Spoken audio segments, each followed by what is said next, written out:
হুর মানে কি? যে সমস্ত নারীকে আল্লাহ তাআলা জান্নাতে সৃষ্টি করেছেন তাদেরকে বলা হয় হুর।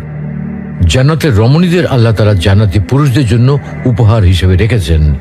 আল্লাহ তাআলা তাদেরকে জান্নাত প্রাপ্ত পুরুষদের সাথে বিয়ে দেবেন, ফলে তারা স্বামী স্ত্রী হিসেবে চিরকালের জন্য জান্নাতে বসবাস করতে থাকবে। মহান আল্লাহ বলেন, كذلك وزوجناهم بحور عين। আর আমি তাদেরকে বড় চোখ বিশিষ্ট হুরদের সাথে বিয়ে দেব। জান্নাতের হুর হবে চিরকুমারী ও সমবয়সের প্রেম সোহাগিনী। জান্নাতে একজন হুর যদি দুনিয়ায় একবার দৃষ্টি দিত, তাহলে আকাশ ও জমিনের মধ্যবর্তী স্থান সুবাসে ভরে যেত। পূর্ব পশ্চিম প্রান্তকে তথা সমগ্র পৃথিবীটাকে সুসজ্জিত করে দিত।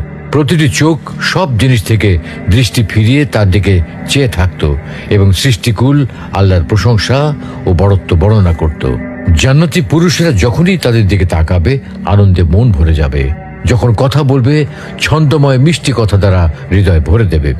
জান্নাতের রুম সমূহে যখন তারা ঘোরাফেরা করবে, তখন তাদের আলোতে রুমগুলো আলোময় হয়ে যাবে। জান্নাতের অধিবাসী নারী পুরুষগণ হবে একই বয়সের পরিপূর্ণ যুবক যুবতী। জান্নাতের হুর যখন তার স্বামীর চেহারার দিকে তাকাবে, তখন তার হাসিতে জান্নাত আলোময় হয়ে উঠবে। যখন তারা স্বামীর সঙ্গে কথা বলবে, তখন কতই না সুন্দর হবে সেই কথোপকথন।